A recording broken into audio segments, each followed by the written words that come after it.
Youth കോൺഗ്രസുകാരെ മർദ്ദിച്ച കേസിൽ അന്വേഷണ സംഘം സമർപ്പിച്ച അന്തിമ റിപ്പോർട്ടിൽ 5 ഗൺമാന്മാർക്ക് പുറമെ ഉന്നത ഉദ്യോഗസ്ഥർക്ക് കൂടി പങ്കുണ്ടെന്ന റിപ്പോർട്ടാണ് കോടതിയിൽ സമർപ്പിച്ചിരിക്കുന്നത്. ADGP MR അജിത് കുമാറിന്റെ പേരടക്കം റിപ്പോർട്ടിലുണ്ട്. പിണറായി വിജയന്റെ വലങ്കൈയായ പോലീസ് ഉദ്യോഗസ്ഥനാണ് അജിത് കുമാർ. DGPയായി സ്ഥാനക്കയറ്റം പ്രതീക്ഷിച്ചിരിക്കുന്ന അജിത് കുമാറിന് കിട്ടിയ അടിയാണ് കേസിലെ കുറ്റപത്രം. അജിത് കുമാർ അടക്കമുള്ള ഇടതുപക്ഷാനുകൂലികളായ ഉദ്യോഗസ്ഥരെ പൂട്ടാനുള്ള വഴി UDF തേടിയിരുന്നു. എന്നാൽ വടിവെട്ടി കയ്യിൽ കൊടുത്തിട്ട് അടിച്ചോളൂ എന്ന് പറയുന്ന നിലപാടാണ് അജിത് കുമാറിൽ നിന്നുണ്ടായത്. നിലവിൽ പിണറായി വിജയന്റെ അംഗരക്ഷകരായിരുന്ന 5 പേരെ സസ്പെൻഡ് ചെയ്തിരുന്നു. കേസ് അട്ടിമറിക്കാൻ കൂട്ടുനിന്ന ഉദ്യോഗസ്ഥർക്കെതിരെ വകുപ്പുതല നടപടിയുണ്ടാകുമെന്ന് ഉറപ്പാണ്. കഴിഞ്ഞ ദിവസം ആഭ്യന്തരമന്ത്രി രമേശ് ചെന്നിത്തല ഇക്കാര്യം ചൂണ്ടിക്കാട്ടിയിരുന്നു. SIT സമർപ്പിച്ച റിപ്പോർട്ടിലാണ് അംഗരക്ഷകർക്ക് പുറമെ ഉന്നത ഉദ്യോഗസ്ഥർക്കും പങ്കുണ്ടെന്ന് അടിവരയിട്ട് പറയുന്നത്.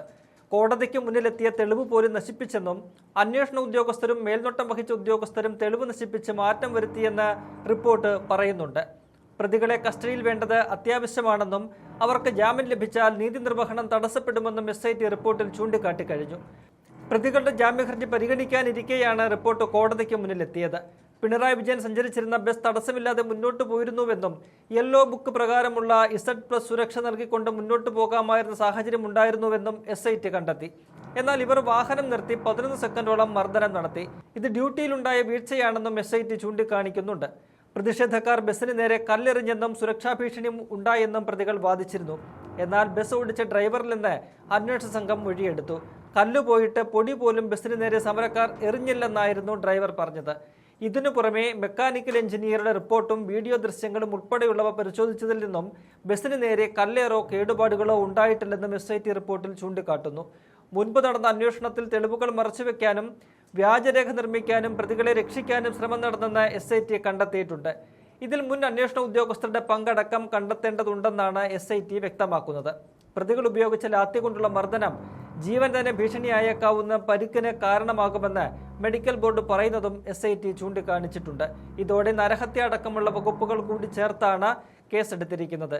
അതുകൊണ്ട് തന്നെ MR അജിത് കുമാർ അടക്കമുള്ള ഉന്നത ഉദ്യോഗസ്ഥർക്കെതിരെ വകുപ്പുതല അന്വേഷണം ഉണ്ടാകുമെന്ന് ഉറപ്പായി കഴിഞ്ഞിരിക്കുകയാണ്.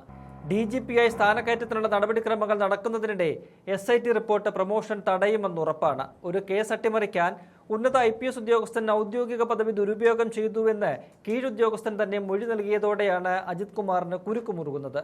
മുൻ മുഖ്യമന്ത്രി പിണറായി വിജയന്റെ ഓഫീസിൽ നിന്ന് ലഭിച്ച രാഷ്ട്രീയ നിർദ്ദേശങ്ങളുടെ അടിസ്ഥാനത്തിലാണ് അജിത് കുമാർ നിയമവിരുദ്ധമായ ഈ അണിയറ നീക്കങ്ങൾ നടത്തിയതെന്നാണ് സൂചനകൾ.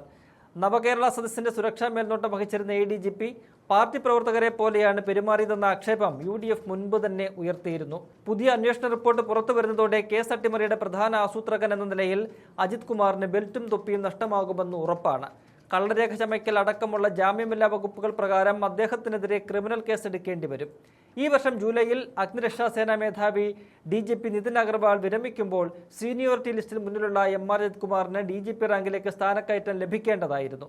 എന്നാൽ ആലപ്പുഴ കേസ് അട്ടിമറിയിൽ SITയുടെ അന്തിമ റിപ്പോർട്ട് വരുന്നതോടെ അജിത് കുമാറിനെതിരെ സസ്പെൻഷൻ ഉൾപ്പെടെയുള്ള കടുത്ത അച്ചടക്ക നടപടികളിലേക്ക് പുതിയ UDF സർക്കാർ കടക്കുമെന്ന് ഉറപ്പാണ്.